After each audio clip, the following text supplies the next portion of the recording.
तो हमने श्रीलंका की समस्या को देख लिया। अब हम देखते हैं बेल्जियम की समस्या क्या थी और वहाँ के लोगों ने क्या किया। देखिए समस्या तो हम इन दोनों देशों को इसीलिए पढ़ रहे हैं क्योंकि समस्या दोनों देशों की समान ही थी। क्या थी कि अलग अलग भाषा बोलने वाले थे, क्योंकि समस्याएं तो और भी देशों में होती है ना, हम इन्हें क्यों पढ़ रहे हैं। तो अलग अलग भाषा को बोलने वाले लोग थे, अलग अलग बहुसंख्यक जो समाज था वो अल्पसंख्यक पर कहीं ना कहीं भारी पड़ता ही है, यहाँ भी पड़ा। तो क्या हुआ, यहाँ पर जो दो समाज थे वो क्या थे मुख्य, एक तो डच भाषी था, मतलब डच बोलने वाले लोग जो फ्लेमिश में रहते थे, ये लगभग थे 59%, और दूसरे थे फ्रेंच बोलने वाले जो वेलन में रहते थे, ये थे 40%। बचे 1% जर्मन बोलते थे।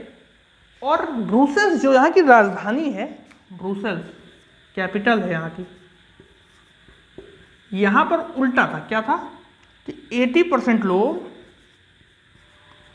ये बोलते थे फ्रेंच, मतलब ब्रुसेल्स में ज़्यादा संख्या में कौन थे, फ्रेंच बोलने वाले, और 20% डच बोलते थे। यहाँ पे बिल्कुल उल्टा था, 80-20 का रेशियो था, लेकिन फ्रेंच और डच का था। और पूरे देश में अगर देखा जाए तो डच बोलने वाले 59% थे और फ्रेंच बोलने वाले 40%। ब्रुसेल्स में इसका उल्टा था।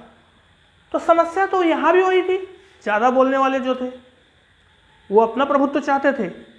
और एक यहाँ जो चीज़ हमें देखने को मिलती है, इनके पास धन अधिक था, किसके पास, फ्रेंच बोलने वालों के पास। संख्या में कम थे, फ्रेंच भाषी जो थे संख्या में कम थे, लेकिन पैसा इनके पास बहुत था। तो पैसा देखिए, देश आज़ाद हुआ उस समय, माफ कीजिए, जिसके भी पास पैसा होगा उसके पास फैसिलिटीज ज़्यादा होंगी, पावर ज़्यादा होगी। लेकिन जब संख्या बल पर बात आती है तो सरकार में अगर जिसकी संख्या ज़्यादा वो सरकार में, अगर जब बात सामुदायिक बात आ जाती है तो सरकार में तो वही जिसकी संख्या ज़्यादा। तो ये भी एक समस्या रही यहाँ पर, जिसके कारण वही स्थिति लगभग यहाँ पर भी हो सकती थी जो कि श्रीलंका में हुई, कि लड़ जाते भिड़ जाते, आपके पास पैसा है, हमारे पास लोग हैं, देखते हैं कौन जीतता है, ठीक है। लेकिन यहाँ पे क्या हुआ, यहाँ पे कुछ हुआ अलग, इसीलिए हम दोनों देशों पढ़ रहे हैं कि श्रीलंका में क्या हुआ, समस्या हुई, गृह युद्ध हुआ, इतने सालों तक वो लड़ते रहे, 1948 से 2009 तक लड़ते रहे। और यहाँ पे क्या हुआ, 1970 और 93 के बीच लगभग इन्होंने क्या कुछ नियम बनाए, अपने संविधान में संशोधन किया। क्या नियम क्या बने, इन्होंने नियम बनाया कि गवर्नमेंट में डच और फ्रेंच मिनिस्टर्स की संख्या बराबर होगी, और कोई भी कानून बनाने से पहले जो मिनिस्टर्स होंगे, नंबर ऑफ मिनिस्टर्स, सांसद नहीं, मिनिस्टर्स, मंत्री, जितने डच होंगे उतने ही फ्रेंच होंगे, और कोई भी कानून बनाने से पहले डच और फ्रेंच दोनों सांसदों की बराबर सहमति चाहिए होगी। ठीक, ये तो हो गई पूरे देश के लिए एक तरीके से। और क्या, अभी तो देखिए समस्या क्या है, यहाँ पर जो है फ्लेमिश में डच भाषी ज़्यादा है, इनकी समस्याएं अलग है। यहाँ पर फ्रेंच भाषी ज़्यादा है, कहाँ पे, वेलन में, इनकी समस्याएं अलग हैं। तो हुआ क्या कि उन्होंने राज्य सरकारों का गठन किया, कहा कि चलिए, और राज्य सरकारें होंगी जो अपने अपने क्षेत्र के समस्याओं को देखेंगी, क्योंकि क्षेत्र अलग होगा तो समस्याएं भी अलग होंगी। यहाँ तो समुदाय की ही बात थी पूरे, क्योंकि फ्रेंच भाषी जो थे इनके पास पैसा तो था, डच भाषी जो थे इनके पास पैसा ही नहीं था, तो इनकी समस्या, पैसा वालों की समस्या अलग, बिना पैसा वालों की समस्या अलग, पढ़े लिखों की समस्या अलग, कम पढ़े लिखों की समस्या अलग, ठीक है। तो फैसिलिटीज जिनके पास है उनकी समस्या अलग है, जिनके पास नहीं उनकी समस्या अलग है। तो इन्होंने क्या किया, राज्य सरकारों का गठन किया, राज्य सरकारें, छोटे छोटे क्षेत्र को दे दिया अलग अलग सरकारों को। और वो जो राज्य सरकारें होंगी, राज्य सरकारें ये केंद्र के अधीन काम नहीं करेंगी, इनका पावर जो होगा जिस क्षेत्र में, उसमें केंद्र दखल नहीं देगा और केंद्र के कामों में ये दखल नहीं देंगी। ऐसा भारत में भी है, आप अभी आगे पढ़ेंगे तो देखेंगे। राज्य सरकारों का काम जो है वो क्षेत्रीय कार्य है, लोकल वर्क, उसमें केंद्र कोई दखल नहीं देगा। वो आप अपने तरीके से करिए, उसे रिजॉल्व करिए, जो भी प्रॉब्लम्स आ रही हैं उसमें केंद्र दखल नहीं देगा। मतलब सेंट्रल गवर्नमेंट उसमें कोई हस्तक्षेप नहीं करेगी। आपकी वो क्षेत्रीय समस्याएं हैं उनको आप हल कीजिए, उनके लिए काम कीजिए। और जो केंद्र सरकार की केंद्र के सेंटर पूरे पूरे देश के लिए जो समस्या है उस पर सेंट्रल गवर्नमेंट वर्क करेगी। ठीक है, तो सबसे पहला काम तो इन्होंने क्या किया कि राज्य सरकारें बनाई, और उससे भी अच्छा काम क्या किया, फ्रेंच और Dutch number of ministers, French और डच इक्वल कर दिए। जितने फ्रेंच मिनिस्टर्स उतने ही डच मिनिस्टर्स, जितने फ्रेंच बोलने वाले मंत्री उतने ही डच बोलने वाले मंत्री। और कोई भी कानून बनाने से पहले फ्रेंच और डच दोनों सांसदों, जो फ्रेंच भाषी और डच भाषी सांसद, क्योंकि सांसद भी तो उसी तरह से होंगे ना जिस तरह का समुदाय होगा, तो फ्रेंच बोलने वाले और डच बोलने वाले सांसदों का बहुमत जरूरी है कोई भी कानून बनाने से पहले, एक के आधार पर नहीं। अब क्या कि ये तो पूरे देश के लिए हो गया, लेकिन हम क्या देख रहे हैं यहाँ पे ब्रुसेल्स में मामला उल्टा है। ब्रुसेल्स में क्या है, राजधानी में वहाँ की, यहाँ पे अभी अब तक हमने देखा कि डच बोलने वाले बहुसंख्यक थे, डच बोलने वालों की संख्या ज़्यादा थी, फ्रेंच बोलने वालों की कम थी। ये किसके लिए, पूरे देश के लिए। पूरे कंट्री में डच बोलने वाले ज़्यादा हैं और फ्रेंच बोलने वाले कम हैं। ठीक, लेकिन यहाँ पे क्या होता है, राजधानी में ब्रुसेल्स में इसका उल्टा है, फ्रेंच बोलने वाले ज़्यादा हैं, डच बोलने वाले कम हैं। फ्रेंच बोलने वाले ब्रुसेल्स में ज़्यादा है, 80% है फ्रेंच बोलने वाले, 20% है डच बोलने वाले। अपोजिट, उसका एकदम बिल्कुल अपोजिट जैसा पूरी कंट्री में था। तो यहाँ क्या किया इन्होंने, ब्रुसेल्स के लिए अलग गवर्नमेंट ही बना दी, कहा कि राजधानी का काम अलग गवर्नमेंट देखेगी। ठीक, ब्रुसेल्स की अलग गवर्नमेंट होगी, वहाँ का काम अलग सरकार देखेगी, उसका काम करने का तरीका अलग होगा। और यहाँ पर हाँ, सबसे मुख्य बात, अलग गवर्नमेंट तो होगी, लेकिन यहाँ पर फ्रेंच और डच दोनों का प्रतिनिधित्व समान होगा। भले ही फ्रेंच 80% हैं, डच कम है, लेकिन प्रतिनिधित्व समान होगा, जितने फ्रेंच उतने ही डच।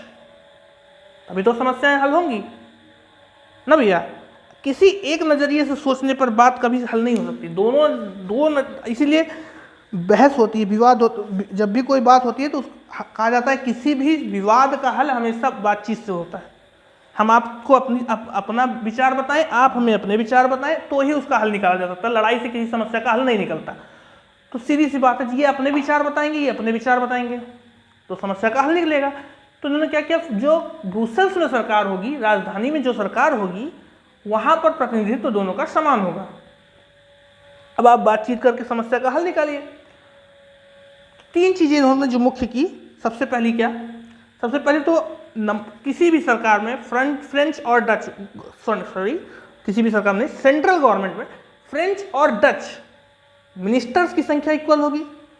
वहां पे कोई भी कानून बनाने के लिए दोनों के मत की आवश्यकता होगी, सांसदों की, फ्रेंच और डच सांसदों के मत की आवश्यकता होगी। बहुमत से पास होना चाहिए, फ्रेंच और डच दोनों के बहुमत से। दूसरा, राज्य सरकार का गठन किया, प्रांतीय समस्याएं, जो क्षेत्रीय समस्याएं हैं उसको हल करने के लिए। अब फ्रेंच की जो एक ही जगह देख रहे हैं आप, जैसा कि आप देख पा रहे हैं यहाँ पे फ्लेमिश में 59% लोग रह रहे हैं और लगभग सब डच बोल रहे हैं। तो यहाँ की समस्या बिल्कुल अलग है in comparison to French Walloon जो फ्रेंच बोल रहे हैं, वेलन जो जगह है वहाँ पर 40% लोग रह रहे हैं और सब लगभग फ्रेंच बोल रहे हैं। तो यहाँ की समस्या अलग है। यहाँ जर्मन बोलने वाले एक जगह लगभग रह रहे हैं। अगर हम लगभग जर्मन 1% तो वो अलग अलग हो सकते हैं, लेकिन हम देखते हैं कि यहाँ पर जो है वेलन में 40% फ्रेंच बोलने वाले हैं, 40% लोग हैं जो फ्रेंच बोल रहे हैं, माफ कीजिए 40% लोग रह रहे हैं और वो ज़्यादातर फ्रेंच बोल रहे हैं। तो उनकी समस्याएं अलग हैं। तो इसलिए राज्य सरकारें होंगी जो क्षेत्रीय समस्याएं देखेंगी, केंद्र सरकार होगी जो राष्ट्र के लेवल की समस्या, विदेश नीतियां हो गई, ऐसी चीज़ों को देखेगी। लेकिन उसमें भी फ्रेंच और डच दोनों का बहुमत चाहिए होगा कि कोई भी कानून बनाने के लिए, और नंबर ऑफ मिनिस्टर्स इक्वल होगी। किसमें, केंद्र सरकार में। केंद्र सरकार में नंबर ऑफ मिनिस्टर फ्रेंच और डच का इक्वल होगा। किसी भी समस्या पर कोई भी कानून बनाने से पहले फ्रेंच और डच सांसदों का बहुमत चाहिए होगा। ये पहला। दूसरा, राज्य सरकारें जो होंगी वो स्वतंत्र होंगी, केंद्र उन पर कोई दबाव नहीं बना सकता, उनके कानूनों में कोई बाध्यता नहीं ला सकता। लेकिन बट वो अपने अधिकार क्षेत्र में रहकर कार्य करें। तो तीसरा इन्होंने क्या किया, ब्रुसेल्स जहां पे बिल्कुल उल्टी स्थिति थी, फ्रेंच वहां पर ज्यादा थी। 80% फ्रेंच बोल थे वहां पर, फ्रेंच बोलने वाले, और 20% डच थे। तो वहां पे क्या किया इन्होंने, अलग ही सरकार बना दी। आपका जैसे कि हमारे यहाँ होता है केंद्र शासित प्रदेश होता है, वहां के लिए अलग गवर्नमेंट होती है, चीफ मिनिस्टर नहीं होता, वो केंद्र के अंडर में आता है। तो यहाँ पे केंद्र के अंडर में ना करके इन्होंने कहा कि आपकी अलग सरकार है, आप अपने हिसाब से समस्याएं हल करो, लेकिन फ्रेंच और डच दोनों का प्रतिनिधित्व तो समान होगा। इसके बाद जो इन्होंने किया एक अलग ही तरीके का काम, सामुदायिक सरकार। देखने में तो ये बहुत ही नॉर्मल लग रहा है, कम्युनल गवर्नमेंट, सामुदायिक सरकार। तो इनका काम क्या था, जैसे कि कम्युनल गवर्नमेंट अगर यहाँ पे है कोई,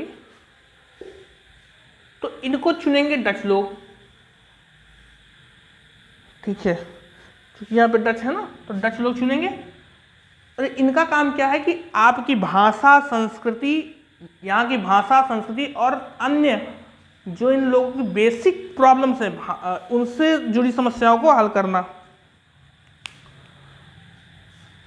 क्योंकि हमने देखा था यहाँ पे क्या है, ये लोग ज़्यादा समृद्ध थे, पैसे ज़्यादा थे इनके पास, तो शिक्षित भी ज़्यादा रहे होंगे। यहाँ की शिक्षा का स्तर यहाँ की शिक्षा के स्तर से अलग है, तो यहाँ की शिक्षा का समस्या यहाँ की शिक्षा की समस्या से भी अलग होगी। जैसे कि अगर देखें, एक साउथ इंडियन या फिर यूँ कहें कि तमिलनाडु में रहने वाला इंसान और एक उत्तर प्रदेश में रहने वाला इंसान, ये शिक्षा हिंदी में लेना, इसके ग्रहण करना आसान होगा, हिंदी में शिक्षित जल्दी होगा अगर उत्तर प्रदेश में रह रहा है तो, क्योंकि वहाँ की लोकल रीजनल लैंग्वेज क्या है, हिंदी है, तमिलनाडु की तमिल है। तो ये सारी समस्याएं जो वहाँ की संस्कृति का संरक्षण है, शिक्षा, भाषाई समस्या, ये सब कौन देखेगा, ये सामुदायिक सरकार देखेगी। सामुदायिक सरकार का मतलब वहाँ की कम्युनल गवर्नमेंट, वहाँ की कम्युनिटी के लिए होती थी। ये अपने यहाँ भी होती है, पंचायतें होती हैं, लेकिन अपने यहाँ ऐसी व्यवस्था नहीं कि यहाँ की कम्युनिटी में जो हैं ज़्यादा वही चुनेंगे, ऐसा नहीं है। वहाँ पर ऐसे, यहाँ हम अपने यहाँ सब चुन सकते हैं, वहाँ पर ऐसा है कि जिस कम्युनिटी के लिए गवर्नमेंट है वो चुनेंगे, सब उसमें चुनाव में नहीं जाएंगे, चुनाव में हिस्सा नहीं लेंगे। तो ये इन्होंने किया। तो यहाँ पर ऐसा कुछ नहीं हुआ, गृह युद्ध की स्थिति नहीं हुई, यहाँ की समस्या हल हो गई। और इसी सब को देखते हुए बाद में जब यूरोपियन यूनियन बना, तो ब्रुसेल्स को वहाँ पर ब्रुसेल्स में उसका हेडक्वार्टर बनाया गया, क्योंकि उस जगह को, उस देश की समझदारी सूझबूझ को देखा गया कि किस तरह से वो लोगों को संभाल रहे हैं। ठीक है, ये एडिशनल फैक्ट है, इसके लिए कोई बहुत इसमें समझने वाली बात इतनी है जितनी लिखी हुई है कि मिनिस्टर्स डच और फ्रेंच इक्वल होंगे सेंट्रल में, राज्य सरकारों पर कोई भी केंद्रीय दबाव नहीं होगा, ब्रुसेल्स की अलग सरकार होगी जिसमें सबका प्रतिनिधित्व समान होगा, सामुदायिक सरकार होगी। सामुदायिक सरकार का काम क्या है, इतना ही समझना है। क्वेश्चन भी लगभग यहीं से बनते हैं, सामुदायिक सरकार का काम पूछ लेता है। ब्रुसेल्स ने अपनी समस्या को किस तरह हल किया, श्रीलंका और ब्रुसेल्स की समस्या में क्या अंतर था, श्रीलंका और ब्रुसेल्स की समस्या को समाधान में क्या अंतर था, क्वेश्चंस को हम फिर देखेंगे। आगे देखते हैं आगे क्या है।